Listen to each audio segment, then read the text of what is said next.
Halo, Assalamualaikum warahmatullahi wabarakatuh. Nama saya Zulfi Kariswanda. Saya akan menjelaskan mengenai perbedaan makalah, artikel, dan laporan.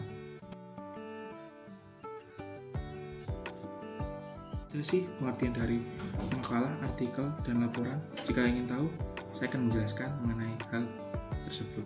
Seperti yang ditulis di PPT, bahwa makalah merupakan karya tulis yang digunakan sebagai laporan hasil dalam pelaksanaan tugas. Dan artikel adalah suatu tulisan yang berisikan opini maupun pendapat berisi mengenai sebuah masalah yang bersifat aktual dan kontroversial yang dapat menarik minat para pembaca. Dan laporan, suatu media untuk mengkomunikasikan antara peneliti dan masyarakat agar hasil yang diberikan dari penelitian sesuai dengan kepentingan. Menjelaskan mengenai makalah. Makalah itu dibagi menjadi dua, itu adalah makalah panjang dan makalah pendek. Dari PPT yang saya tuliskan, di sini makalah panjang dan makalah pendek itu memiliki halaman yang berbeda, di mana makalah panjang itu lebih dari 20 halaman, sedangkan makalah pendek itu kurang dari 20 halaman. Dan makalah panjang itu menyajikan ketentuan tentang penulisan makalah panjang berdasarkan sifat dan penalaran seperti makalah deduktif, makalah induktif, dan makalah campuran. Sedangkan makalah pendek itu menyajikan ketentuan tentang artikel non-penelitian kecuali abstrak dan kata kunci yang tidak harus ada.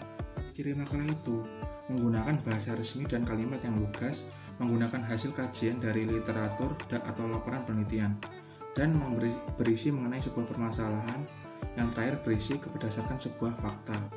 Di bagian makalah itu berawal dari isi bagian awal yang berupa halaman sampul, daftar isi, daftar tabel, dan gambar. Sedangkan di bagian inti, pendahuluan, latar belakang, masalah, tujuan, teks utama. Dan yang bagian di akhir, daftar rujukan dan lampiran. Kita masuk ke artikel. Secara ciri-ciri pokok, artikel itu memiliki bahan yang ditulis berisi hal-hal yang penting seperti hasil penelitian. Yang kedua, sistematika penulisan terdiri dari bagian dan subbagian. Yang ketiga, prosedur penulisan artikel ditulis sebelum dan sesudah laporan teknis serta hanya artikel yang ditulis. Berikut ini adalah isi artikel. Dari sini kita bisa lihat ada hasil penelitian dan non-ilmiah. Hasil penelitian itu berisi nama penulis, sponsor, abstrak, pendahuluan, metode, hasil pembahasan, kesimpulan, saran, dan daftar rujukan. Sedangkan non-ilmiah, judul, nama penulis, abstrak, pendahuluan, bagian inti, penutup, daftar rujuk, dan yang terakhir pengorganisasian isi. Berikutnya saya akan menjelaskan mengenai laporan hasil penelitian. Yang ada di PPT, bahwa laporan hasil penelitian itu ada dua jenis, yaitu laporan kuantitatif dan laporan kualitatif. Di mana laporan kuantitatif itu disajikan secara lugas, objektif, dan apa adanya. Isi pokoknya adalah apa yang diteliti, bagaimana penelitian dilakukan, hasil penelitian, serta kesimpulan penelitian. Sedangkan laporan kualitatif itu suatu gejala atau fenomena secara menyeluruh, gambaran yang utuh dan konseptual tentang topik yang diteliti. Secara laporan isinya adalah isi bagian awal, isi bagian inti, dan isi bagian akhir. Sedangkan laporan kualitatif itu memiliki format di mana format tetap 1, format tetap 2, dan format bebas. Saya akan menunjukkan karya ilmiah yang sudah pernah saya buat berikut ini. Berikut ini adalah karya ilmiah yang pernah saya buat, di mana ditemukan beberapa kesalahan secara penulisan, cara penggunaan kata hubung seharusnya tidak boleh digunakan di awal kalimat, dan sebagainya. Dan ini merupakan hasil yang sudah saya perbaiki. Sepintas saja karya ilmiah yang saya buat, saya menemukan kesalahan yang berupa penggunaan kata yang tidak baku, penggunaan spasi yang tidak diperlukan, terus penggunaan kata asing yang dimana harus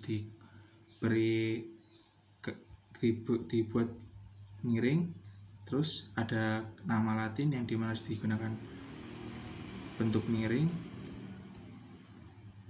dan penggunaan kata penghubung yang seharusnya tidak ada di awal kalimat. Seperti itu. Saya akan menjelaskan maksud dari penulisan karya ilmiah saya, di mana karya ilmiah saya mengajak masyarakat Gunung Kidul untuk dapat menerapkan sistem reservasi, di mana untuk dapat mengurangi tingkat pengunjung wisatawan yang ingin berkunjung ke kebun tersebut. Hal itu dimaksudkan agar dapat mengurangi kerusakan tanaman dari kelonjakan jumlah wisatawan. Dari jumlah pengunjung di tahun 2015 mengalami tingkat kelonjakan yang sangat banyak, sehingga hal tersebut dapat terjadi suatu kerusakan karena penumpukan pada suatu lahan tersebut. Maka dari itu saya mengajak masyarakat agar dapat mengurangi, membatasi pengunjung yang datang di sana, agar tanaman yang ada di sana dapat terjaga sehingga dapat tumbuh secara berlanjut. Itu saja yang dapat saya sampaikan secara singkat dari beberapa hal perbedaan makalah, artikel, dan laporan. Cukup sekian. Wassalamualaikum warahmatullahi wabarakatuh.